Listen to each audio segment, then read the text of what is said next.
আবারও বলবে যে তোমার আত্মীয়দের গল্পই কি তুমি শুধু শোনাবে? না, এটা আমি শোনাতে চাইনি, কিন্তু আজকে আমি জানি না কেন হয়তো তার অতৃপ্ত আত্মাই আমাকে বাধ্য করছে গল্পটা গল্পের আকারে শোনাতে, এই সত্যি ঘটনাটা।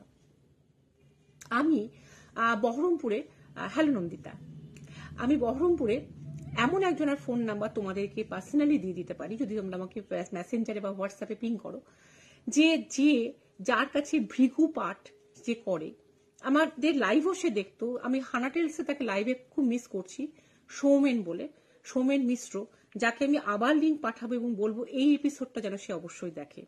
কারণ সৌমেন মিশ্র আমার থেকে বয়সে ছোট, কিন্তু অসম্ভব জ্ঞানী।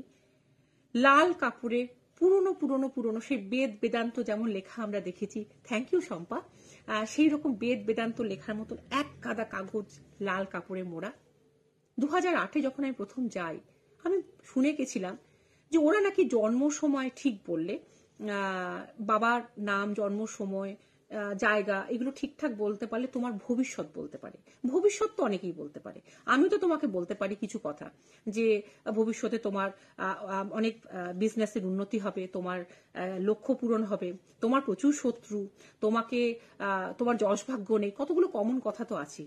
সেগুলো বললে কি আমি জ্যোতিষী হয়ে গেলাম? কখনোই নয়। কিন্তু আমার সব থেকে অবাক লেগেছিল, অতীতকে যে বলতে পারে, তোমার কাছে কোনো কথা না শুনে জানবে তার মধ্যে কিছু আছে।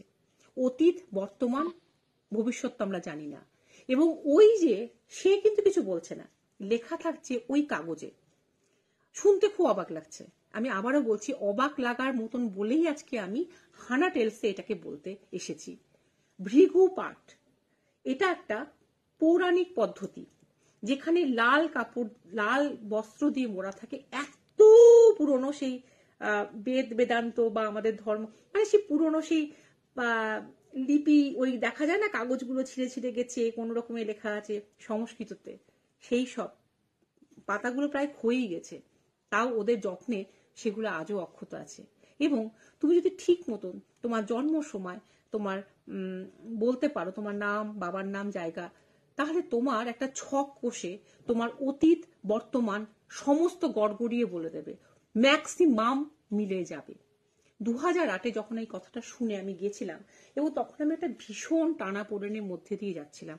বলতে আমার কোনো বাধা নেই যে আমার খুব মানে কাছের কিছু শত্রু, যারা কাছেরই বললাম, কারণ যেহেতু সেটা শ্বশুরবাড়ি রিলেটেড, এবং আরো আশেপাশে যারা শ্বশুরবাড়ি রিলেটেড নয়, আমার হাজবেন্ডের বন্ধুরা, তারা একত্রিত হয়ে এমন কিছু ব্ল্যাক ম্যাজিক করেছিল যে আমার হাজবেন্ডের সঙ্গে সম্পর্ক প্রায় ভাঙতে বসেছিল।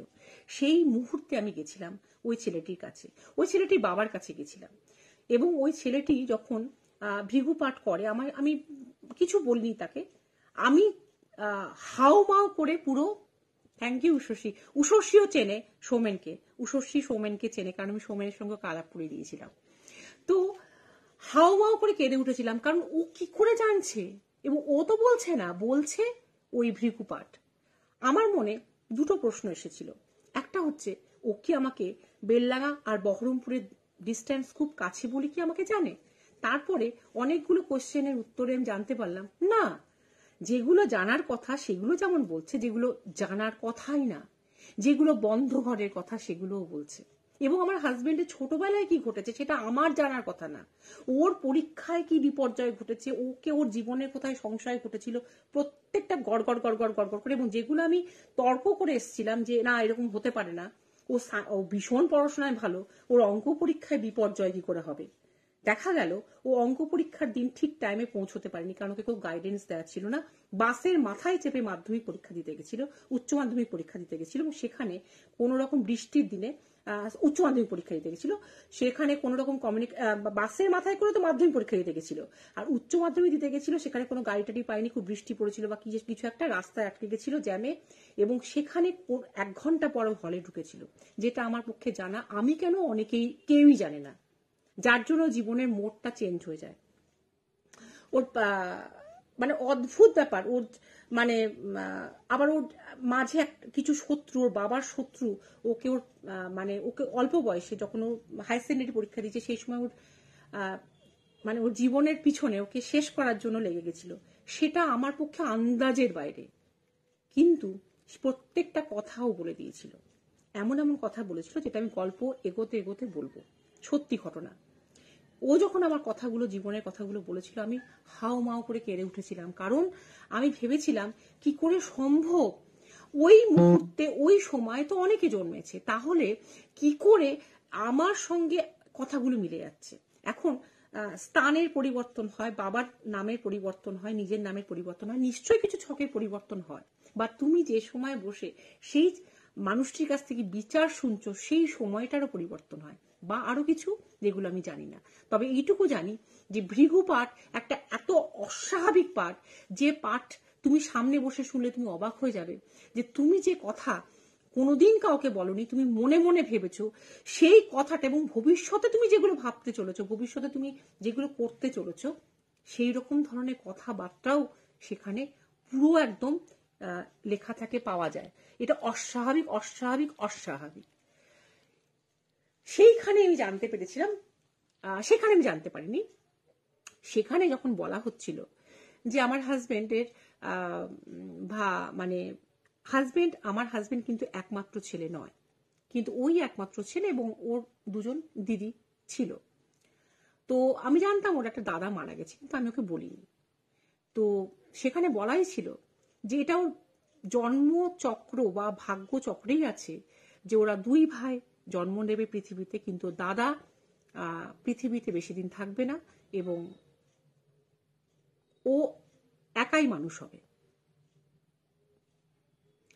এইবার বলছি, আজকে সরস্বতী পুজোর দিন ওর দাদার এই ঘটনাটা কতটা যুক্তিসঙ্গত বলা, কারণ সেটা আমি তোমাদের বলছি। বলার পর আর একটা অন্য, মানে এইটার রিলেটেড একটা ঘটনা বলবো। একটু খটোমটো লাগছে কথাটা হয়তো শুনতে, কারণ আমি একটু হড়বড় করে কথা বলি এবং জিনিসটা বলতে আমার খুব কষ্ট হচ্ছে। আমি তাই হয়তো আজকে অন্যদিনের মতন তোমাদেরকে অতটা ঠিক গুছিয়ে বলতে পারছি না। সেই 5 স্টার হোটেলের ওই স্যালাডের প্লেট থেকে আরম্ভ করে সবকিছু সাজিয়ে বলতে পারছি না, কারণ এটা সাজিয়ে বলার জিনিস নয়, এটা মর্মান্তিক ঘটনা। মর্মান্তিক ঘটনা এটা আজকে আমি তোমাদের সঙ্গে শেয়ার করছি, এবং তার পিছনে একটা কারণ আছে। ঘটনাটা বলি। ওর দাদার সঙ্গে ওর বয়সের ডিফারেন্স 4 বছরের। ওর দাদা যখন 6 বছরের, এমনই একটা সরস্বতী পুজোর দিন 6 বছরের একটা ছেলে, আমি বলছি তো আমার পুরো গা কেঁপে উঠছে, সকাল থেকে আশা করে আছে যে দুপুর বেলায় দুষ্টুমি করে সারা দুপুর রোদে রোদে, শীতের রোদ, আলতো আলতো রোদ, ঠাকুর দেখে বেড়াবে। বাড়িতে কিন্তু তাকে আটকানো যাবে না। ওর নাম ছিল সোমনাথ, এবং এত মিষ্টি দেখতে ছিল, এত মিষ্টি স্বভাবের ছিল, এত ভালো লেখাপড়ায় ছিল যে ওকে ভালো না বেসে নাকি পারা যেত না। সেই সোমনাথ কে ওর মা বলে, মানে আমার শাশুড়ি মা, যে না, তুমি দুপুরবেলায় খেয়ে ঘুমিয়ে যাবে এবং সন্ধ্যেবেলায় তুমি ঠাকুর দেখতে বেরোবে। হয়তো বাবার সঙ্গে বা কাউরির সঙ্গে বেরোবে, এরকম একটা প্ল্যান ছিল। কিন্তু সোমনাথের প্ল্যান ছিল অন্যরকম। ওই 6 বছরের ফুটফুটে সোমনাথ তার জামা প্যান্ট পাশের বাড়িতে বন্ধুর বাড়িতে লুকিয়ে রেখেছিল, যে টুক করে মা যেই সারাদিন কাজ করার পর দুপুরে চুলটাকে এলো করে ঘুমোবে, ও ঠিক ওই সময় দরজার ছিটকিনিটা খুলে বেরিয়ে গিয়ে ওই জামাটা পরে, কারণ বাড়ির জামা পরে তো আর ঠাকুর দেখা যায় না, একটু সাজুগুজু তো করতেই হয়। চিন্তা করো 6 বছরের বাচ্চার কতটা সাজের, কতটা আশা আহ্লাদ ওর মনে তখন ছিল, যে একটু সাজুগুজু করে ও ঘুরবে, এরকম ঠাকুর দেখবে। এবং প্ল্যান মাফিক সবাই ঘুমিয়ে যাওয়ার পর, মানে ওর মা ঘুমিয়ে যাওয়ার পর, ও কিন্তু বাড়িতে থেকে বেরোনোর জন্য প্রস্তুত হয়, যে পাশের বাড়িতে যেতে হবে, জামা প্যান্টটা নিতে হবে, এবং জামা প্যান্টটা পরে টুক করে গোটা জায়গায় ঠাকুর দেখতে হবে। 6 বছরের একটা বাচ্চা, কারণ ভাইকে তো সঙ্গী করা যায় না, ভাই তো 2 বছরের শিশু, সে তো মায়ের পাশে শুয়ে আছে। সেই সময় ওদের বাড়িতে কনস্ট্রাকশনে কাজ হচ্ছিল দুপুরবেলা। তখন খুব একটা জনসংখ্যা যেখানে ছিল তা নয়, লোকজন সবাই ঘুমিয়ে গেছে মোটামুটি।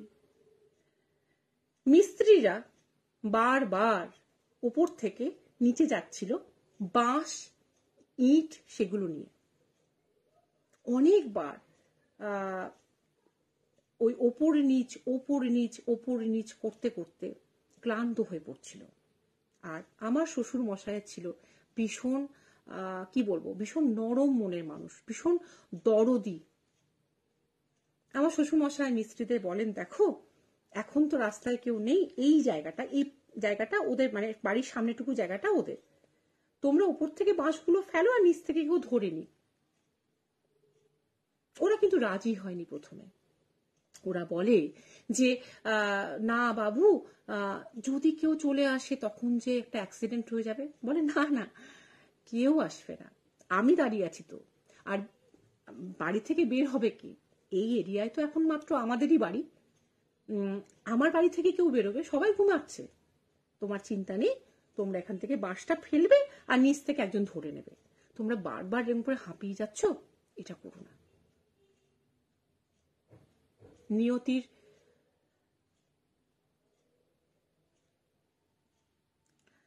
নিয়তির করুণ পরিহাস।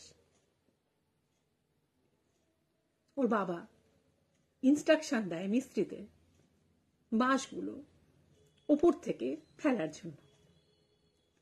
ওই 6 বছরের বাচ্চাটাকে কিন্তু আমি দেখিনি, কারণ সে বেঁচে থাকলে আমার ভাসুর হতো, কিন্তু সে আমার কাছে পুত্র সম। কারণ আমি যেহেতু একটা মা, ওর ঘটনাটা যতবার আমি ভেবেছি, বলার চেষ্টা করেছি, বিশ্বাস করে ঘটনাটা আমি বলতে পারিনি। আজকে আমি জানি না, কোন একটা ফোর্স আমাকে মানে বাধ্য করছে ঘটনাটা তোমাদের সামনে বলতে। ওর বাবা বলে, এবং ওর বাবার কথা অনুযায়ী মিস্ত্রিরা প্রথম বাঁশটা যখন ওখান দিয়ে ফেলে, ঠিক সেই সময় ভাগ্যের নিষ্ঠুর করুণ পরিহাসে সোমনাথ, সবাই ঘুমিয়ে গেছে দেখে, ওর বাবা ছাদে আছে দেখে চুপ করে দরজাটা খুলে পাশের বাড়িতে যাচ্ছিল, ওই জামা প্যান্টটা নিয়ে ঠাকুর দেখতে যায়। বাঁশটা যখন ফেলে, বাঁশটা ওই মিস্ত্রিটার হাতে পড়ার আগেই স্লিপ করে 6 বছরের মাথা, 6 বছরের বাচ্চার ব্রেনে গিয়ে পড়ে। পড়ার সঙ্গে সঙ্গে ছেলেটি অজ্ঞান হয়ে যায় এবং 10 দিন কোমায় ছিল। সেই মিস্ত্রি যার হাত দিয়ে বাঁশটা পড়েছিল, তারপরে আর কোনো ভালোভাবে কাজ করতে পারতো না, সারা জীবনেও কাজ করতে পারতো না। ওর এই অনুতাপটা থেকে ছিল যে আমি কেন কথাটা শুনলাম, কিন্তু মিস্ত্রি কোনো দোষ ছিল না, ওর বাবাই বলেছিল। ওর বাবা ভাবতেও পারেনি যে নিজের ছেলে ওই সময় ওই পাশের একটা ছোট্ট প্যাসেজ দিয়ে সে বেরোবে, পাশের বাড়িতে জামাটা রাখা আছে দুপুরবেলায় ঠাকুর দেখার জন্য, আর ওই সময়তেই মিস্ত্রিকে বলছে রাস্তাটা ফাঁকা, আমি দেখছি দাঁড়িয়ে, কিন্তু বাবার ভুল হয়েছিল, 3 তলায়, ও তো দোতলায় দাঁড়িয়ে আছে বাবা, বাঁশটা যে ফেলছে দোতলা থেকে, সেই সময় যে কেউ গেলে ওর বাবা যে আটকাতে পারবে না, সেটা ওর বাবার মাথায় আসেনি। কারণ ভাগ্যে যে ওইটাই লেখা আছে, ওই নির্মম পরিণতি ওই 6 বছরের বাচ্চাটার জন্য লেগে রাখা আছে। যে 6 বছরের বাচ্চাটা বেঁচে থাকলে আমার নিজের সম্পর্কে ভাসুর হতো, আমার হাজবেন্ডের দাদা, নিজের দাদা, ওর ব্রেনে পড়ে বাঁশটা। 10 দিন অচৈতন্য অবস্থায় হসপিটালে থাকে। জীবন মৃত্যুর লড়াই, ছোট্ট শিশু, ছোট্ট প্রাণ হেরে যায় এবং 10 দিন পর মারা যায়। এই ঘটনাটা পর থেকে ওদের বাড়িতে কোনোদিন কখনো সরস্বতী বন্দনা হয়নি, সরস্বতী পুজো কখনো হয়নি, সরস্বতী ঠাকুরের কোনোদিন উপোস করেনি আমার হাজবেন্ড, কখনো কোনোদিনও সরস্বতী ঠাকুরের প্রতি একটা খুব অভিমান জমেছিল। কারণ ওইটুকু একটা বাচ্চার এইরকম নির্মম পরিণতি কেন হলো, প্রশ্নটা তো আমাদেরও। মা, তুমি কেন বাঁচালে না? যে তোমাকে দেখবে বলেই, তোমার আরাধনা করবে বলেই ওইটুকু বাচ্চা সে পাশের বাড়িতে জামা কাপড় রেখেছিল, দুপুর বেলায় মাকে লুকিয়ে সেই জামাটা নিয়ে ও ঠাকুর দেখতে যাবে। বাঁশটা ওই সময়তেই ওপর থেকে মিস্ত্রিদের হাত দিয়ে পড়তে হতো এবং ওর বাবারই ইনস্ট্রাকশনে, এবং সেই বাঁশটার আঘাতেই ওর দাদার মৃত্যু হয় 10 দিন হসপিটালে জীবন মৃত্যুর সঙ্গে লড়াই করে। আমার এই ঘটনাটা শোনার পর একটা দিনও মনে হয়নি, বিশ্বাস করো,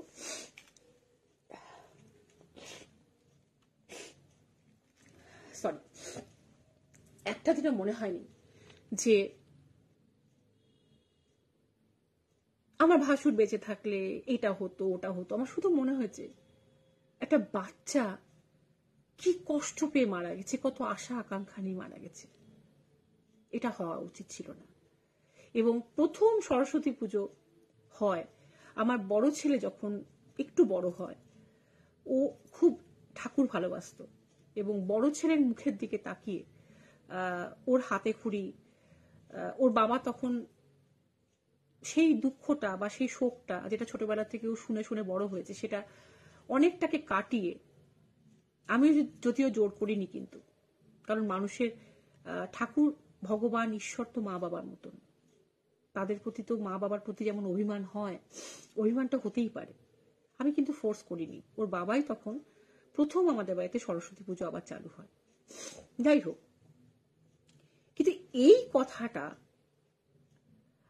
চিরদিন আমি ভেবেছি যে ওর বাবা টাইমিং এর ভুলের জন্য বা একটা ভুল ডিসিশনের জন্য, মিস্ত্রিদের ঠিক মতো বাঁশটা ধরতে না পারার জন্য ওইটুকু শিশু মৃত্যু হয়। কিন্তু যেদিন আমি সৌমেনের কাছে আমার হাজবেন্ডের ভৃগু পাঠ করাতে গেলাম, কারণ ওরা তোমার জন্ম সময়, বাবার নাম, জন্মস্থান এগুলো বললে একমাত্র তোমার সামনে তোমার ভৃগুপাঠটা করবে, তোমার সন্তানের ভৃগুপাঠ তোমার সামনে করবে, বা তোমার হাজবেন্ডের ভৃগুপাঠ তোমার সামনে করবে। তার বাইরে কিন্তু ওরা পার্সোনাল কথাবার্তা বাকি লোকের সঙ্গে শেয়ার করে না। এবং তোমরা চাইলে আমি সেই ছেলেটির নাম্বার দিয়ে দিতে পারি, আমি কোনো মিথ্যা কথা বলছি না, সেটা তোমরা দেখে নিতে পারো। তোমরা কখনো এদিকে এলে, কখনো মুর্শিদাবাদে এলে, পারমিতা তো বহরমপুরেরই, তোমরা একবার গিয়ে দেখতে পারো।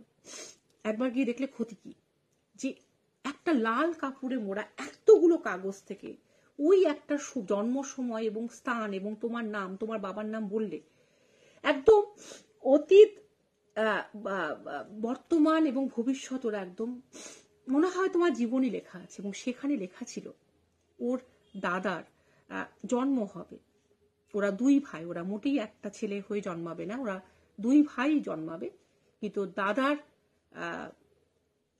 আয়ু বেশি দিন নেই এবং একটা অ্যাক্সিডেন্ট হবে, মানে অ্যাক্সিডেন্ট একটা হবেই এবং সেখানেও ডেথ হবে, মানে অপঘাতে মৃত্যু যেটাকে বলা হয়, সেখানে মৃত্যু হবে, ওর দাদা বাঁচবে না। আমার অবাক লেগেছিল এতদিন যেগুলোকে আমি টাইমিং এর ভুল ভাবছিলাম, মিস্ত্রিদের ভুল ভাবছিলাম, ওর বাবার ভুল ডিসিশন ভাবছিলাম, কিন্তু সেই কথাটা ভৃগু পাঠে কি করে লেখা থাকলো যে এটা একটা এরকম ধরনের দুর্ঘটনা হবে এবং এই দুর্ঘটনার ফলে ওর দাদা অল্প বয়সে মারা যাবে। সেই ছেলেটি কখনো আর, মানে সেই ছেলেটি বড় হবে না, সেই ছেলেটি বেঁচে থাকবে না। এটা আমার কাছে খুব অবাক লেগেছিল। এবং সঙ্গে সঙ্গে আর একটা জিনিসও খুব অবাক লেগেছিল, এবং এই প্রশ্নটা 1000 বার এসেছিল মনে, যে মা, তুমি তো মা, তুমি তো তোমার সন্তানের প্রতি তুমি কেন রক্ষণশীল হলে না, কেন তুমি তাকে বাঁচালে না? ওইটুকু বাচ্চা কি অপরাধ করেছিল? ওইটুকু বাচ্চা তো কোনো পাপ করেনি, 6 বছরের বাচ্চা, একটা নিষ্পাপ বাচ্চা, এবং নিষ্পাপ মনে সে তোমাকেই দেখতে চেয়েছিল, তোমাকে দেখতে চেয়েছিল বলেই তো দুপুরবেলায় ওই একটা সরু প্যাসেজ দিয়ে পালাতে চেয়েছিল। তাহলে এরকম অদ্ভুত ধরনের একটা দুর্ঘটনা তার সঙ্গে কেন ঘটলো? তুমি কেন আটকালে না? এই প্রশ্নটা আমি অনেকবার মাকে করেছি, উত্তর পাইনি, কারণ আমি তো খুব সাধারণ মানুষ, তাই উত্তর আমার পক্ষে পাওয়া সম্ভব না। যাই হোক, একটাই বলা যায় যে মৃত্যু নিশ্চিত। মৃত্যুতে নাকি একটা বাহানা লাগে, কারণ ভগবান নিজের ঘাড়ে কখনো দায় নেন না। কিন্তু মৃত্যু, জন্ম যেমন সত্যি, মৃত্যু তেমনি নিশ্চিত, এবং মৃত্যু হওয়ার থাকলে সেইভাবেই মৃত্যু হবে, সেটা কোনোভাবেই নাকি রোধ করা যায় না, মানে কোনোভাবেই সেটাকে আটকানো যায় না, এটা নিয়তি। এবং এই মৃত্যুটা, আমরা যে বলছি এই জন্মে কোনো পাপ করিনি বা এই জন্মে কোনো একটা বাচ্চা আসে কি পাপ করেছে, সেটার থেকেও বড় কথা হচ্ছে, সেটার থেকেও বড় কথা হয় না, একটা পুরনো জন্মের, পূর্ব জন্মের কিছু জিনিস আমরা এই জন্মে এসে ভোগ করি, যেটা খুব দুঃখের, যেটা হওয়া উচিত নয়, যেটাকে বলা হয় কর্মা, যেটা আমরা ক্যারি ফরওয়ার্ড হয়। পুরনো জন্মের একটা কোনো পাপ স্খলন করতে আমাদের নাকি জন্মান্তর হয়, এবং তাই হলে এইভাবে। যাই হোক, আমার পরে একটা ভাই হয়েছিল, মানে ভাই এসেছিল।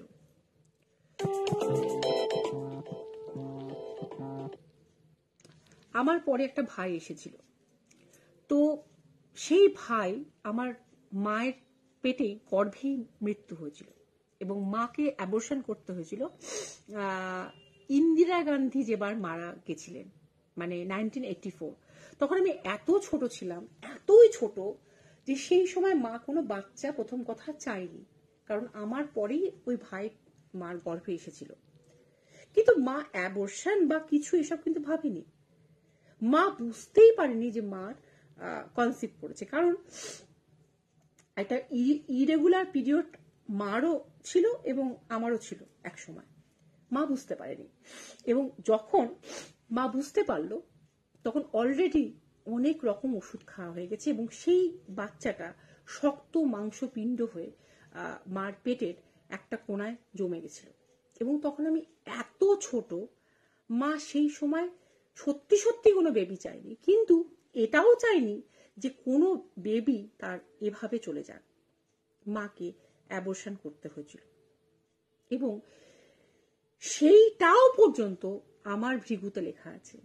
এবং সেই সন্তানটা যে ভাই ছিল, এবং আমার বাবা কোনোদিনও পুত্র সন্তানের, নিজের পুত্র সন্তানের মুখ দেখবে না, এবং পুত্র সন্তান এসেও সে মারা যাবে। যদি সে জন্মাতো তাহলে ম্যাক্সিমাম তার আয়ু ছিল 3 মাস। আমি যেদিন মাকে এসে কথাটা বললাম আমার ভৃগুপাঠ করার পর, বিশ্বাস করো মা আমাকে জড়িয়ে ধরে কেঁদেছিল, কারণ মা ওই অ্যাবর্শনটা করতে কি মা প্রচন্ড কষ্ট পেয়েছিল, মানসিক এবং শারীরিক।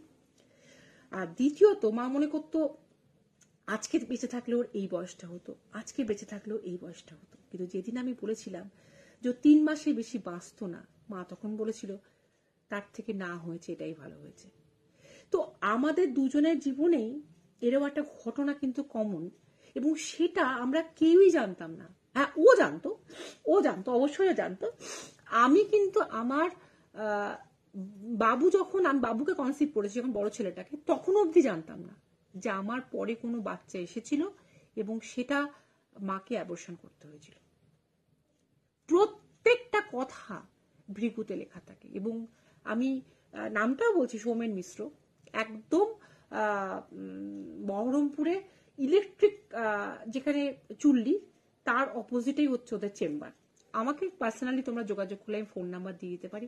একবার তোমরা যদি কোনো অসুবিধায় পড়ো, যদি তোমরা এদিকে তোমরা কখনো আসো, তোমরা ভৃগুপাঠ আমার নিশ্চয়ই অন্য জায়গাতেও হয়, আমি জানি না, তবে আমি দেখেছি ভৃগুপাঠ অসম্ভব একটা অদ্ভুত পাঠ, যেটা আমার কাছে খুব অলৌকিক মনে হয়েছে, যেটা আমার কাছে খুব অবিশ্বাস্য মনে হয়েছে, যে ভৃগু জি কোন যুগে এইসব লিখে গেছেন ক্যালকুলেশন করে। কি ক্যালকুলেশন, কি সেই অঙ্ক, যে অঙ্কের ছাঁচে ফেললে তোমার জন্ম তারিখ, জন্ম সময়, স্থান, বাবার নাম, তোমার নাম, এই কতগুলোকে মিলিয়ে একটা ক্যালকুলেশন করলে তোমার হোল লাইফের ঘটনা বেরিয়ে যাচ্ছে, এবং তুমি কি ভাবছো। মানে আমি ছোটবেলা থেকে খুব একটা ননভেজ ভালোবাসি না, কিন্তু আমাদের দুজনেরই বিয়ে হয়েছে যখন, তখনই আমাদের দুজনেরই বয়স অল্পই ছিল, এবং খাওয়া নিয়ে আমাদের মধ্যে খুব ঝামেলা হতো। মানে এটা একটা অন্য উদাহরণ দিচ্ছি। তো আমি মাংস খেতাম না বলে আমার বর প্রথম কথা হায়দ্রাবাদে গিয়ে আমি সব খাবারই কেমন একটা হানিমুনে গিয়ে সব খাবারই গন্ধ লাগছে। তখন আমার সাউথের খাবার প্রথমবার ভালো লাগেনি, কারণ ওদের বিরিয়ানি প্রথম আমাকে খাইয়েছিল, তো ওদের বিরিয়ানিটা অদ্ভুত ধরনের গন্ধ হয়, হায়দ্রাবাদি বিরিয়ানি যেটা পিওর, অদ্ভুত বাজে লেগেছিল, অদ্ভুত। পিয়ালি তো পিয়ালি দাদা ছাড়া কিচ্ছু জানি না। তো যাই হোক, আমি ছিলাম বলে দাদাকে পেয়েছো। তো যাই হোক,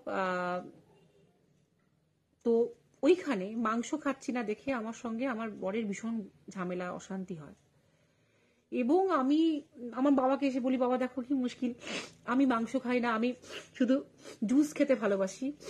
আমার এই আজকে না আমার চোখে জল এসেছিল বলে সর্দি সর্দি লাগছে, কিন্তু আমার না লাইভ করতে এলি না নাকের মধ্যে একটা কেমন সর্দি সর্দি লাগে আর মানে অস্বস্তি হয়, যেটা আমার লাইভ থেকে উঠে গেলে আর হয় না। এটা আমি আর একজন লাইভারকে দেখতাম যে লাইভ করতে গেলে এটা হতো, এটা কিন্তু আমার হয়, একটা প্রবলেম হয় যেটা মানে আমার অন্য সময় কিন্তু ইরিটেশনটা হয় না। আজকে না আমি ওই কথাটায় একটু ইমোশনাল হয়ে গেছিলাম, ইমোশনাল হওয়াটাই স্বাভাবিক, আমার হয় না। লাইট তো কিছু জ্বলছে না, নর্মাল লাইট, ঘরের কোনো লাইট দিইনি আমি, নর্মাল লাইট। তো আমি যখন সোমেনকে কি বললাম, সোমেন আমাকে বললো যে আপনি জানেন তো ননভেজ আপনি খাবেন, খান না আর কি, খাবেন না এরকম বললো। আমি না, আমি সবে মাত্র ননভেজ ধরেছি, কারণ আমার বাবা, তোমাকে বলতে আমার খারাপ লাগছে কারণ তুমি উত্তরপ্রদেশের ব্রাহ্মণ, তুমি তো ননভেজ খাও না, তোমার সামনে বলাটা উচিত না, কারণ আমার সামনে কোনো নিষিদ্ধ মাংসের গল্প করলে আমার খারাপ লাগবে শুনতে। আমার কাছে সব মাংসই এখন নিষিদ্ধ যদিও। তো আমি তোমাকে বলতে চাই না, তবুও আমার বাবা আমাকে বলেছিল যে, মানে তোমাদেরকে বলছি যে দেখ, তো মাংস খেতে ইচ্ছে না করলে ঠিক আছে, তোর হাড় ফাড়ে প্রবলেম হয় তো তুই চিলি চিকেন খা, ওই গ্রেভিটা নে, একটু চিলি চিকেন খা, কোনো বোনলেস ব্যাপার, কোনো ব্যাপার নেই। আমিও জানতাম না যে কোনো বোনলেস হয় কি হয়, আমি মানে মাংস সম্বন্ধে আমার কোনো আইডিয়া ছিল না। বাবাই আমাকে বলে যে এটা একটা সহজ পদ্ধতি, অশান্তিটাও যাবে, তুইও খেতে পারবি। এক সময় কিন্তু আমি একটু ভক্ত হয়ে গেছিলাম, মানে চিলি চিকেনটা ভালোই লাগতো চিলি চিকেন দিয়ে খেতে। সময়গুলো না, আপনি খেতে পারবেন না, আপনি তো ননভেজ কিছুদিনের মধ্যে আপনি ননভেজ ছেড়ে দেন, না অসম্ভব। আমি সবে মাত্র ননভেজ ধরেছি, ননভেজ আমি ছাড়তে পারি? তার কিছুদিনের মধ্যে আমি স্কুলের সামনে বসে আছি। আমি 11 বছর আমার ছেলেদের স্কুলের সামনে বসে থাকতাম, কারণ আমার বড় ছেলে যখন ছোট থেকে ভর্তি হয় তখন স্কুলের সামনে বসে থাকতাম। কেন না, ওর পটি পেলে ওকে যেন ছুটি দিয়ে দেয়, ও বাথরুমে পড়ে যাবে, না হলে ও যদি গেট থেকে পালিয়ে যায়, মানে অদ্ভুত অদ্ভুত চিন্তা যে বাথরুমে পড়ে যাবে, হয়তো গেট দিয়ে ছুটে পালিয়ে যাবে, রাস্তা ক্রস করবে। আমি সেই গাড়ির সামনে সারাক্ষণ গাড়ির সিটে চুপচাপ, ওই গরমে, রোদে, বৃষ্টিতে, শীতে, ইভেন আমার যখন ছোট ছেলেটা হবে, আমার একদম অ্যাডভান্স স্টেজ, আমি এইভাবে পাটাকে নিয়ে বসতে পারছি না, মানে আমার জাস্ট ঠেকছে পেটটার সঙ্গে এই থাইটা, তবুও আমি ওইভাবে বসে থাকতাম বড় ছেলের জন্য। ছোট ছেলের জন্য বসেছি আমি, পুরো 11 বছর স্কুলের সামনে বসে থাকতাম। সেদিনও আমি বসেছিলাম। আমার দিদা তখন বেঁচে ছিল, আমার দিদা আমাকে বলতো তুই একা বসে আছিস, আমি তোর জন্য খাবার পাঠাই। তো আমার দিদা খাবার পাঠিয়েছে। খাবার পাঠানোর পর লুচি তরকারি এত পাঠাতো, আমার দিদা আমাকে এত ভালোবাসতো যে আমি তত খেতে পারি না। আমি অনেককে মানে অনেক গার্ড, মানে ওইখানে যারা গার্ড দিত, তারপরে ওখানে যারা আয়ার কাজ করতো তারা অবশ্য পারতো না, কারণ তারা যেহেতু ওই কাজ করতো বলে তারা পারতো না। তো মানে আমার চেনা শোনা, আমি যাকে দেখতাম তাকেই অফার করতাম, খাও খাও খাও খাও খাও, 1 ফ্লাক্স চা, মাসি চায়ের পর চা পাঠাতো, লুচি তরকারি সবকিছু খাবার। দুটো ছাগল এলো জানো, তখন আমার ছোট ছেলেটা হয়েছে সবে, একটা মা একটা ছেলে, মানে ছেলে কি মেয়ে জানি না, ছাগলের বাচ্চা। আমি খাচ্ছি দেখে, আমি যে খাবারটা তুলতে গেছি ও দাঁড়িয়ে আছে, আমার দিকে তাকিয়ে আছে, মানে খাবারটা আমাকে চাইছে। তার মধ্যে একটু ছিঁড়ে খাবারটা দেওয়ার পর আমার ওই বাচ্চা ছাগলের চোখের দিকে তাকিয়ে হঠাৎ করে মনে হলো আমি যাকে কাঁথায় শুয়ে এসেছি ওই বাড়িতে, যে বাচ্চাটাকে সদ্য হওয়া আমার ছোট ছেলে, ওই বাচ্চাটার চোখের সঙ্গে ওই বাচ্চাটার চোখের কিন্তু অস্বাভাবিক মিল পেলাম। বললে অনেকের হয়তো খুব হাসি পেতে পারে, কিন্তু বাচ্চা বাচ্চা, মা মা, এখানে মানুষ, ছাগল, কুকুর, গরু বলে কিচ্ছু নেই। স্নেহের দৃষ্টি, মমতার দৃষ্টি, ভালোবাসার দৃষ্টি, সব থেকে বড় কথা হচ্ছে ইনোসেন্স, যেটা আমাদের মধ্যে নিষ্পাপ ব্যাপার, তার দৃষ্টি মিল থাকবেই, কারণ ওই ছাগলের বাচ্চাটাও নিষ্পাপ, আমার বাচ্চাটাও যাকে আমি বিছানায় শুয়ে এসেছি সেও নিষ্পাপ। ওর তাকানোর সঙ্গে, বিশ্বাস করো, আমি আমার ছোট ছেলের তাকানোর এত সাদৃশ্য পেলাম। আর আমার মনে হলো আমার ছোট ছেলেটা তো আমার কাছে অতটাই প্রিয়, কিন্তু এই মায়ের কাছ থেকে কদিন পরই ওই কচি পাঁঠার মাংস বলে একটা কথা আছে না, কচি পাঁঠার মাংস ভীষণ প্রিয় লোকে, তো হয়তো এই বাচ্চাটাকে নিয়ে যাবে, কেটে সবাই খাবে। মাটা তো অবলা, বলতে পারবে না, কিন্তু ওর মায়ের কাছেও কিন্তু বাচ্চাটা অতটাই দামি যতটা আমার ছোট ছেলেটা আমার কাছে দামি। আমার এত কষ্ট হয়েছিল, সেই দিন থেকে আমি মাংস পুরোপুরি ছেড়ে দিয়েছিলাম। আমি অবাক হয়েছিলাম যে এটা আমার জীবনে যে ঘটবে সেটা আগে থেকেই ভিগুতে লেখা আছে। আচ্ছা, মাংস ছাড়ার পর যে জিনিসটা আমি বেশি খেতাম না, মাছ খাওয়া ধরলাম। একটা তো কিছু খেতে হবে প্রোটিন জাতীয়, সবাই ঢোকালো, মাথায় বোঝালো। 2019-এ হ্যাঁ, আমার বিশ্বাস করো পলাশ, আমার ঠিক তাই মনে হয়েছিল যে আমার বাচ্চা আর ওই ছাগলের শিশুটার মধ্যে, ছাগলের মানে আমি করতে পেরেছিলাম, কারণ আমার পুরোপুরি আমার ছোট ছেলের মতো লেগেছিল ওকে, বাচ্চাটাকে। এটাই হয়তো আমার ভাগ্যে লেখা ছিল এবং ভাগ্যিস ছিল। মাছের যেমন জল থেকে তুললে ওই ছটপট ছটপট করে, আমার মাসিকে 2019-এ আমি নিঃশ্বাসের কষ্টে ওইভাবে তরপাতে দেখেছিলাম, কারণ ওর কিডনির প্রবলেম ছিল। ও ভীষণ ভীষণ ভীষণ, হ্যাঁ আমি মাইন্ড কন্ট্রোল করতে পারি, মানে আমি যদি মনে করি এই কাজটা করবো, আমাকে দেখতে বাইরে থেকে ভীষণ রুক্ষ, হয়তো অনেকে আমাকে বাইরে থেকে ডাকিনি, যোগিনী অনেক কিছু বলে, ভিতরটা অতটা নরম নয়, এই শক্ত নয়, কিছুটা নরম, কিন্তু আমি যখন কোনো ডিসিশন নিই যে আমি এটা করব, সেখানে শক্ত মন নরম মন কাজ করে না। আমি মনে করি এটা আমাকে করতেই হবে অ্যাট এনি কস্ট। সেখানে কিন্তু আমি একদম, আমাকে কেউ টড়াতে পারে না, এটা কিন্তু আমার মধ্যে আছে। কিন্তু আমার মন অতটাও শক্ত নয় যতটা আমাকে বাইরের বাহ্যিক রূপে দেখে আমাকে মনে হয়। আমাকে বাইরে থেকে দেখে জানি না লোকের কেন এত খারাপ লাগে, আমাকে বাইরে থেকে দেখে লোকে অনেকেই খুব রুক্ষ, খুব খারাপ,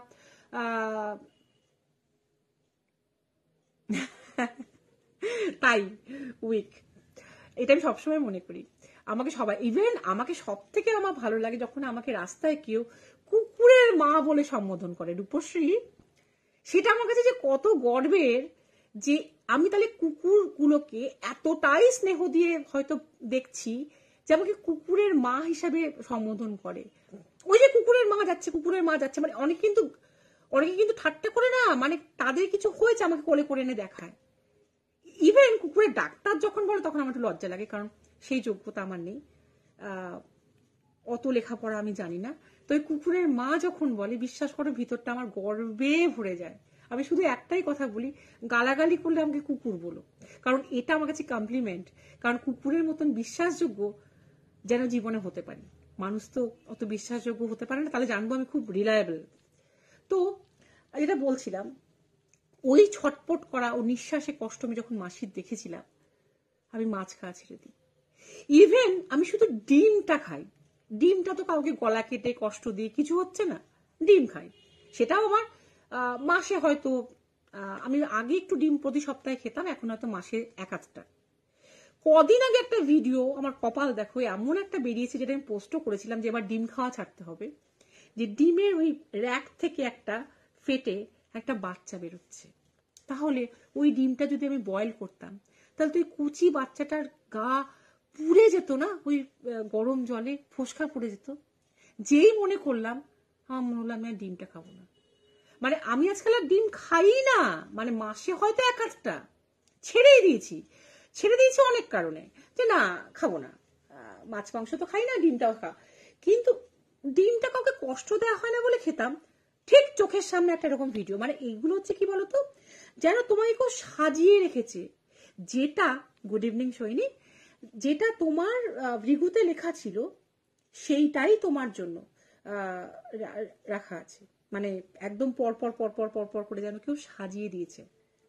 যে যে কার্পেটের উপর দিয়ে তুমি আস্তে আস্তে আস্তে আস্তে তোমার সেই সত্যিটার দিকেই তুমি এগোচ্ছ। আমার কাছে এটা অস্বাভাবিক লেগেছিল। এবং আরেকজনের কথা বলছি, যেটা সৌমেন আমাকে বলেনি।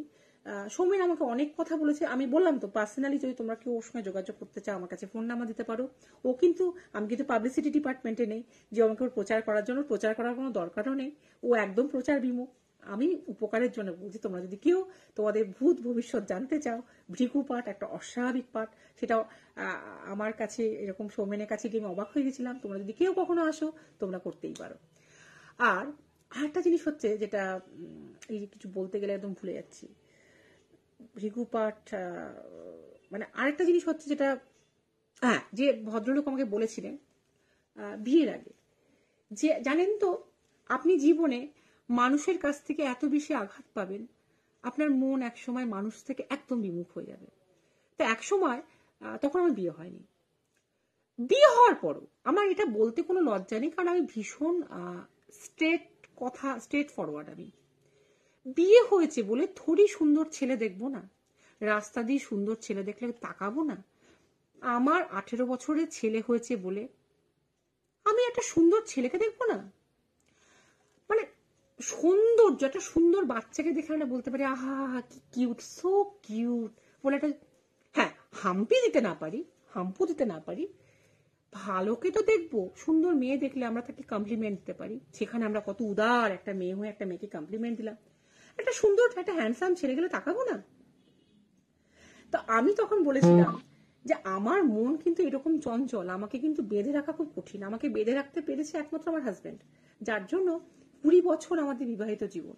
যে মানুষটা আমাকে অদ্ভুত ভাবে মানে এমন একটা ওর একটা এমন পার্সোনালিটি আছে, এমন একটা ওর একটা এমন ভালোবাসার একটা বন্ধন আছে, ওর একটা এমন, ওর কাছে একটা সিকিউরিটি আছে। আমি টাকা পয়সার কথা বলিনি, কিন্তু যে ওর কাছে এলে আমার মনে হয় যে এটা কিন্তু সম্পূর্ণ আমার মনে হওয়া, যে আমাকে মৃত্যুও ছুতে পারবে না। মানে সন্ধেবেলা হলে কতক্ষণে ওর কাছে ফিরবো সেই কথাটা মনে হয়। তাই আমি, ও বলেছিল তুমি সারাদিন যেখানেই ঘোরো না কেন, সেই সন্ধেবেলা হলে তুমি কিন্তু আমার কাছেই ফিরবে। এই বিশ্বাসটা ও আমাকে এতটাই করে। এবং আমিও বাবা মারা যাওয়ার পর বিশেষ করে ওর প্রতি ভীষণ, কি বলবো, ভীষণ নির্ভরশীল। আমার বলতে কোনো লজ্জা নেই যে আমি ওর প্রতি ভীষণ নির্ভরশীল সব দিক দিয়ে, মানে ফিনান্সিয়ালি, ইমোশনালি, ফিজিক্যালি।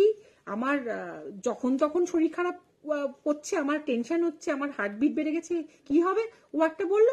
ইভেন একটা ট্যাবলেট গেলার সময় আমি বলি তুমি আমার সামনে বসে থাকো, আমার না ট্যাবলেট গলায় আটকে যায়। আচ্ছা, ও সামনে বসে থেকে কেউ আমার স্ক্যান করবে?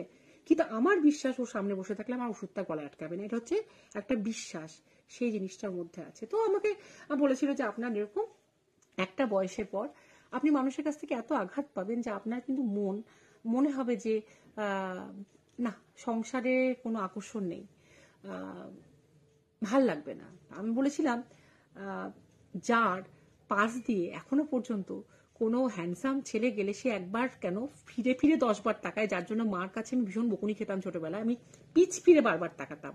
মা বলতো পিছ ফিরে তাকাচ্ছিস কেন? আমি বলতো কেন, যাকে সামনে থেকে দেখবো, পাস করতে পিছ ফিরে দেখবো না, চলে গেল, মিস হয়ে যাচ্ছে না, আগে দেখি, এরকম বলতাম।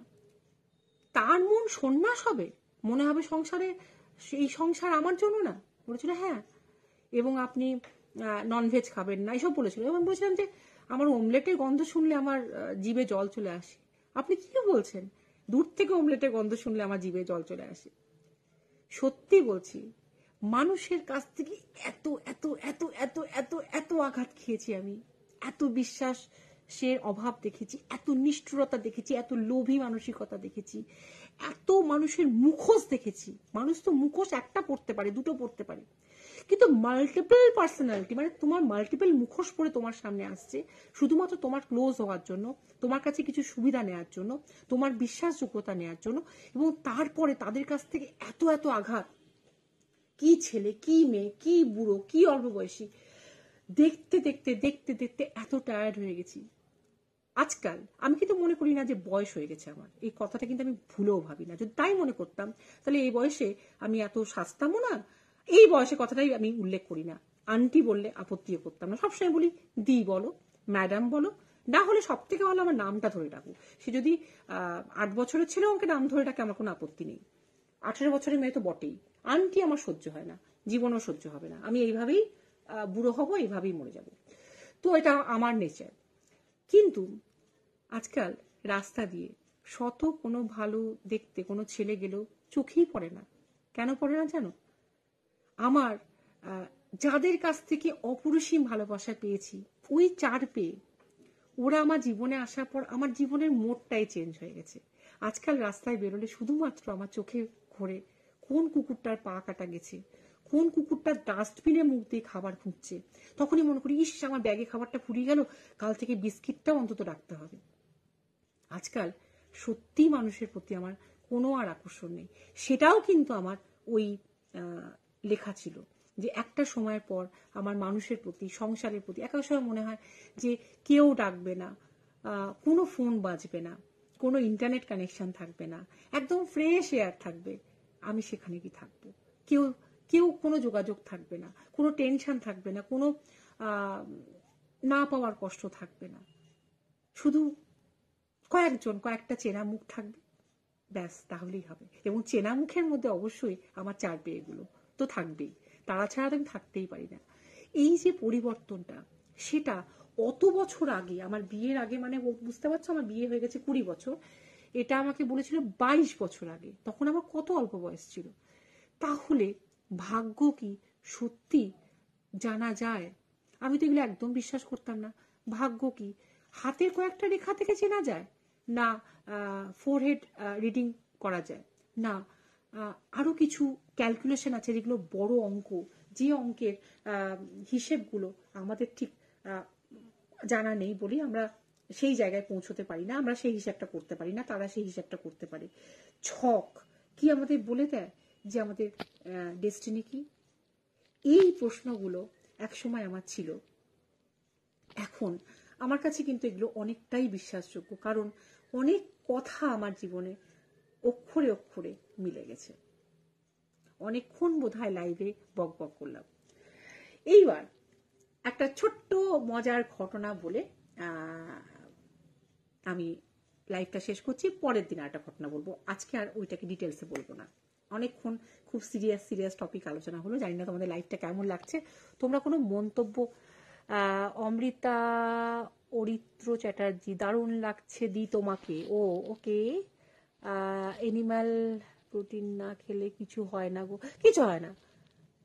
আমি একটা তোমার মানে গ্রিন কালারের, মানে ওটা একদম তোমার কি বলবো, কোনো ভেজ আর কি, ওই একটা আমি সিরাপ খাই। ওটা খেয়ে আমার বেশ, ওটা খেয়ে আমি এনার্জি পাই। এবং কদিন পর থেকেই শীতে আমার হাঁটতে পারছিলাম না, শীতে আমি খুব কাবু হয়ে যায়, কিন্তু কদিন পর থেকে আমি আবার ওয়াকারে হাঁটাহাঁটি শুরু করব। এই তো এই সপ্তাহ থেকেই আমার ভীষণ এনার্জি থাকে। এবং সব থেকে হচ্ছে আমার মনটা খুব ফুরফুরে। আমার সামনে বসলে আমাকে কেউ, সে তাকে আমি সবসময় আনন্দে রাখবো, তার ডিপ্রেশন চেষ্টা করব নিজের মধ্যে নিয়ে নেওয়ার, আনন্দ দেওয়ার। তো কিছু হয় না, এনিম্যাল প্রোটিন না খেলে কিছু হয় না। কি আমি জানি মনটাই হচ্ছে আসল, শরীরটা হচ্ছে আসল, আর কিছু না। এবং কিছুটা তো অবশ্যই তোমার কপাল। হ্যালো তন্দ্রা ব্যানার্জি চ্যাটার্জি, হ্যালো। এবার একটা অন্য ছোট্ট, মানে জাস্ট 5 মিনিটে একটা গল্প বলে আমি আমার লাইফটা শেষ করছি। আবার পরের বুধবার অ্যাজ ইউজুয়াল তোমাদের কাছে চলে আসবো। তোমরা কিন্তু মন্তব্য, কমেন্টস হয়তো পড়ছি না বলেই হয়তো বলছো না, আমাকে জানিও আমার লাইফটা কেমন লাগলো, কারণ আজকে আমি প্রথমে একটু ইমোশনাল হয়ে গেছিলাম। যাই হোক, আসলে আমি তোমাদের জানাতে চাই যে ভবিষ্যৎ তো কিন্তু বলা যায়, সঠিক লোকের কাছে গেলে আমাদের ক্যারেক্টারিস্টিক, আমাদের ডেস্টিনি, অনেক কিছু কিন্তু আমরা যদি জানতে পারা যায় এবং সঠিক লোকের হাতে যদি আমরা করি, তাহলে কিন্তু অনেক কিছু থেকে আমরা বাঁচতেও পারি বা সচেতন হতে পারি। ধরো একটা কোনো বিপদ আছে তোমার ভাগ্যে, সেটা তুমি যদি জেনে যাও, তুমি প্রথমে হয়তো ঘাবড়ে যাবে, কিন্তু কিছুটা কি সচেতন হয়ে যাবে না? কিছুটা কি তোমরা প্রোটেকশন নিয়ে নেবে না? আমার কথা হচ্ছে এই। বা কিছু জিনিস তোমরা যখন জানতে পারছো, বুঝতে পারছো, তখন আমার মনে হয় ভবিষ্যৎটা তোমাদের কাছে অতটাও তোমাদের কাছে মাথায় বাজ পড়বে না। তোমরা হয়তো অনেকটা হিসেব করে এগোতে পারবে। এই জন্যই এতগুলো কথা বললাম যে ভবিষ্যৎ যে জানা যায় না, ভবিষ্যৎ যে বোঝা যায় না, তা নয়। ভবিষ্যৎও কিন্তু ভৃগুপাঠের মধ্যে দিয়ে অতীত, বর্তমান, ভবিষ্যৎ গড়গড় গড়গড় গড়গড় করে তোমার ইতিহাস বই যেন মনে হচ্ছে কেউ সামনে বসে পড়ছে। এই অভিজ্ঞতা আমাকে সৌমেন মিশ্র করেছিল। তার ফোন নাম্বার আমার কাছে আছে। বহরমপুরে কেউ এলে এই অভিজ্ঞতা থেকে অন্তত নিজেকে বাদ দিও না। এই অভিজ্ঞতাটা জীবনে একবার অন্তত করো, দেখো অবাক হয়ে যাবে। আচ্ছা, আত্মারা আমাদেরকে অনেক সময় ভুল দেখায়। তার কারণটা হচ্ছে তারা চায় নিজেদের গ্রিপে আনতে। এই কথাটা আমি তোমাদের এর একদিনও বলেছিলাম। একটা ছোট্ট ঘটনা আজকে বলি। আমাদের যেহেতু লাভ ম্যারেজ, সেহেতু আমরা বিয়ের আগে আমি একটা বাড়িতে ভাড়া থাকতাম। সেই ছাদ থেকে আমার হাজবেন্ডের ছাদ দেখা যেত, এইটুকু ছোট্ট দেখা যেত, মানে ও ছোট্ট এইটুকু, মানে ও হাঁটাহাঁটি করতো, আমি হাঁটাহাঁটি করতাম। তো কি হতো, দুজনকে দেখতাম, একই টাইমে হয় রাস্তায় বেরোতাম, তাহলে আমাদের দেখা হতো।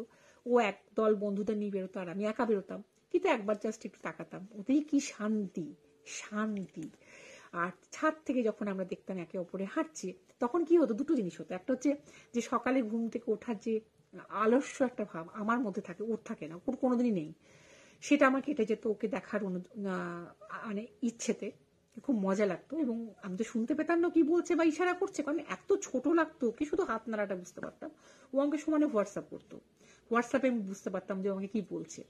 এবং আমার ওই হোয়াটসঅ্যাপ করতে করতে করতে করতে বেশ, আমার যেমন লোকে যেমন লোকে গান শুনতে শুনতে হাঁটে, আমি ওর সঙ্গে হোয়াটসঅ্যাপ করতে করতে আমার মর্নিং ওয়াকটা হতো। এইরকম একটা নেশার মধ্যে দিয়ে যখন যাচ্ছি, নেশা তখনই একদিন সকালে উঠেছি, আমি দেখছি অলরেডি তখন বেশ 5টা বেজে গেছে। তো আমি তাড়াতাড়ি করে উঠেছি, যেহেতু চেম্বার করবে তার আগে ও হাঁটবে, চলো ছাদে গিয়ে হাঁটি। ছাদে যখন গেলাম, মা বাবা দুজনেই ঘুমোচ্ছে, অঘরে ঘুমোচ্ছে। আমি ছাদে গিয়ে দেখলাম যে প্রত্যেকটা মানে তারা ঝলমল ঝলমল ঝলমল ঝলমল করছে। সেদিন আকাশে কোনো চাঁদের ব্যাপার নেই, জানি না অমাবস্যা ছিল কিনা বা অমাবস্যার কাছাকাছি ছিল। আমি বললাম ভোর 5টার সময়, এটা তো বেশ গরমকালই, এত তারা আকাশে দেখা তো কোনোদিনও যায় না, আজকে কি হলো। আমি কিন্তু হেঁটেই যাচ্ছি আর সমানে হোয়াটসঅ্যাপ করছি যে তুমি কোথায়, তুমি কোথায়।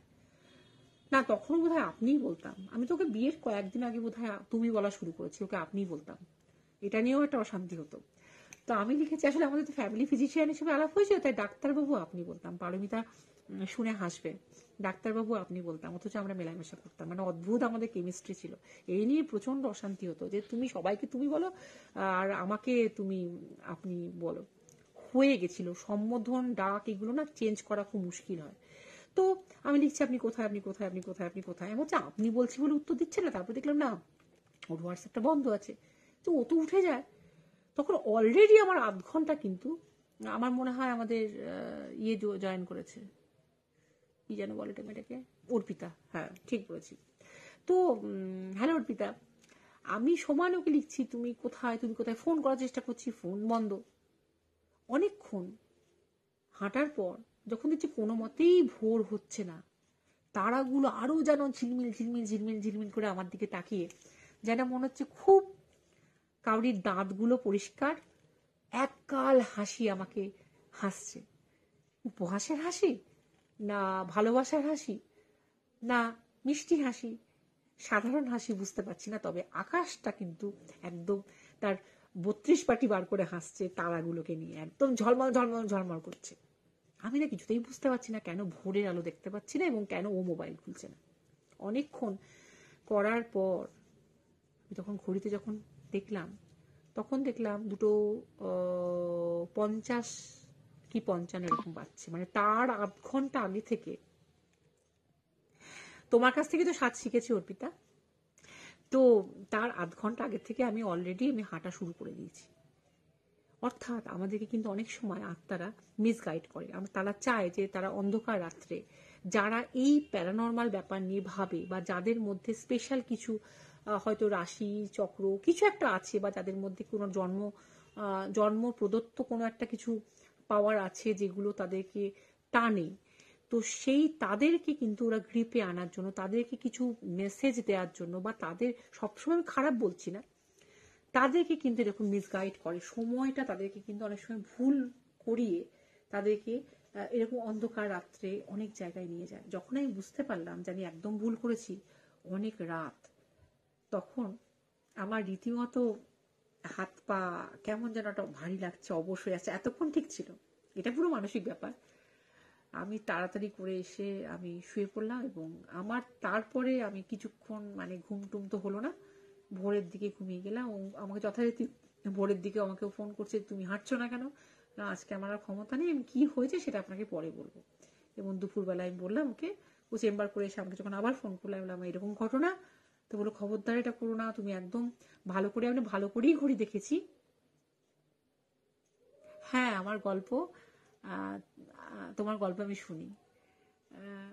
থ্যাংক ইউ, থ্যাংক ইউ, আমার গল্প শোনার জন্য অনেক অনেক ধন্যবাদ। কারণ তোমরা বা আপনারা, আমি জানি না কাকে তুমি বলবো কাকে আপনি বলবো, আমার ভীষণ গুলিয়ে যায় ব্যাপারটা, ভীষণ অসুবিধা হয়।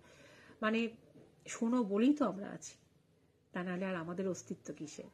যাই হোক, তো সেই তারপর থেকে আমি অবশ্যই ভালো করে অ্যালার্ম দিতাম, ভালো করে আগে কনফার্ম হতাম যে হ্যাঁ এই টাইমটা হয়েছে, তারপরেই আমি হাঁটতে যেতাম, তার আগে হাঁটতে যেতাম না। কাজী সময় কিন্তু অনেক সময় আমাদেরকে কিছু জিনিস নিয়ে কিন্তু আমাদের সঙ্গে একটা মাইন্ড গেম খেলে আত্মারা, যেটা খুব সচেতন থাকা উচিত। আমার লাইফটা আজকে কেমন লাগলো জানিও, আমি ঠিক মতো বলতে পারলাম কিনা জানিও, বোঝাতে পারলাম কিনা জানিও, একটা বাচ্চার করুণ ঘটনা ঠিক মতো বলতে পারলাম কিনা, বোঝাতে পারলাম কিনা। হয়তো সেই বাচ্চাটার আত্মাই চাইছিল যে ও পারমিতার মা, এবার বুঝতে পেরেছি। নমস্কার কাকিমা। হ্যাঁ, তুমি তো আমার গল্প শোনো, আমি জানি কাকিমা, আমি জানি না। হ্যাঁ রূপশ্রী, তোমার ভালো লেগেছে, তুমি এরকম করে আমাকে দেখাচ্ছ, ক্ল্যাপ, থ্যাংক ইউ। আসলে একটা বাচ্চার আত্মা, অতৃপ্ত আত্মা, অতৃপ্ত আত্মা তো বটে, একটা 6 বছরে যদি একটা প্রাণ তাকে পৃথিবী ছেড়ে চলে যেতে হয়, তার কত আশা আকাঙ্ক্ষাকে ফেলে অপূর্ণভাবে, তার তো অতৃপ্ত আত্মা থাকেই। সেই হয়তো আজকে আমার মুখ দিয়ে তার যন্ত্রণাটা তোমাদের কাছে পৌঁছতে চাইছিল। তাই বিশ্বাস করো, এই ঘটনাটা আমি কখনো কোনোদিনও বলতে চাইনি, কিন্তু আজকে এই ঘটনা ছাড়া যেন আমি কিছুতেই লাইভে আসতে পারলাম না। আমাকে যেন কেউ জোর করলো এই ঘটনাটা বলার জন্য। আমি অনেকক্ষণ ধরে চেষ্টা করছিলাম, সারা দুপুর ঘুমোতে পারিনি, আমি এটা বলতে চাইনি এবং আজকে লাইফটাও আমি নিতে চাইনি। অদ্ভুতভাবে আমি হ্যাঁ বললাম, তারপর অদ্ভুতভাবে এই গল্পটাই আমার মাথায় বারবার, এই ঘটনাটাই বারবার মনে হচ্ছিল যে এটাই যেন বলবো, এটাই যেন। আর কিচ্ছু ঘটনা আমার মাথায় এলো না, কিন্তু ঘটনাটা বলতে বলতে অনেক ঘটনা মাথায় এলো। কিন্তু এই ঘটনাটা হয়তো সেই আত্মাটাই চাইছিল, সেই বাচ্চাটাই চাইছিল যে তার সেদিন পৃথিবী থেকে যেতে গিয়ে তার যতটা কষ্ট হয়েছিল, তার ভিতরের মনটা যতটা আর্তনাদ করেছিল, যতটা আকুতি মিনতি করেছিল সে বাঁচার জন্য, সেই যন্ত্রণাটা তাকে তো একা ভোগ করতে হয়েছিল, তার বাড়ির লোকের সঙ্গে ভোগ তো, তার বাড়ির লোককে তো ভোগ করতে হয়েছিল, তার মা বাবাকে, তাকে তো ভোগ করতে হয়েছিল। সেই যন্ত্রণাটাই হয়তো কিছুটা হলেও সে চেয়েছে আমার মধ্যে দিয়ে তোমাদের কাছে পৌঁছে দিতে। তাই কেমন লাগলো, ভালো লাগলো কিনা, এই ছোট্ট কথার মধ্যে লাইভটা শেষ করব না, শুধু বলবো সেই বাচ্চাটার আত্মা, যে সোমনাথ বলে যে 6 বছরের বাচ্চাটা, যে বেঁচে থাকলে আমার ভাসুর হতো, এবং সে আমার ভাসুরই, কিন্তু তাকে আমার নিজের সন্তান ছাড়া কিছু মনে হয় না। 6 বছরের বাচ্চাকে আর কি বা মনে হবে। সেই সোমনাথ বলে যে 6 বছরের বাচ্চাটি অকালে চলে গেছিল, তার আত্মার শান্তি কামনা করো, এবং সে যেখানেই থাক সুস্থ থাক, এবং তার পরের জন্মটা যেন খুব ভালোভাবে সে বাঁচতে পারে এবং শান্তি পায়, তার সমস্ত এই জীবনে না পাওয়াগুলো যেন ওই জন্মে মিটে যায়, এবং ভগবান যেন এরকম শাস্তি কোনো বাচ্চাকে না দেয়, কোনো মা বাবাকে না দেয়। বাচ্চা না হোক, কোনো ক্ষতি নেই, কোনো ক্ষতি নেই, রিপিট করছি, কিন্তু মাকে বাচ্চা দিয়ে তার কোল শূন্য যেন সে না করে। ঠিক আছে, তার দুটো ছেলে মধ্যে একটা ছেলেকে সে নিয়ে নিল, একটা ছেলেকে সে বাঁচিয়ে রাখলো, দুটো মেয়েকে সে বাঁচিয়ে রাখলো, ঠিক আছে, কিন্তু কাউরির সাবস্টিটিউট কেউ হয় না। যে মায়ের 12টা ছেলে মেয়ে থাকে, সে 12টা ছেলে মেয়েই তার কাছে সমান দামি থাকে। যার কাছে একটা ছেলে থাকে, সে একটা ছেলেই তার কাছে যতটা দামি, আমি মনে করি একজন মা হিসাবে তার কাছে 1 ডজন ছেলে মেয়ে থাকলেও 1 ডজন ছেলে মেয়ে তার কাছে সমান দামি। কেউ কাউরির জায়গা কখনো নিতে পারে না।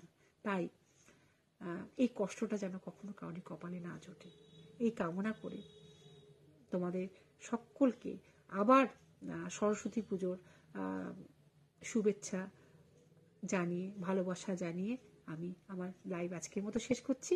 শুভরাত্রি। Please subscribe to our channel Hana Tales.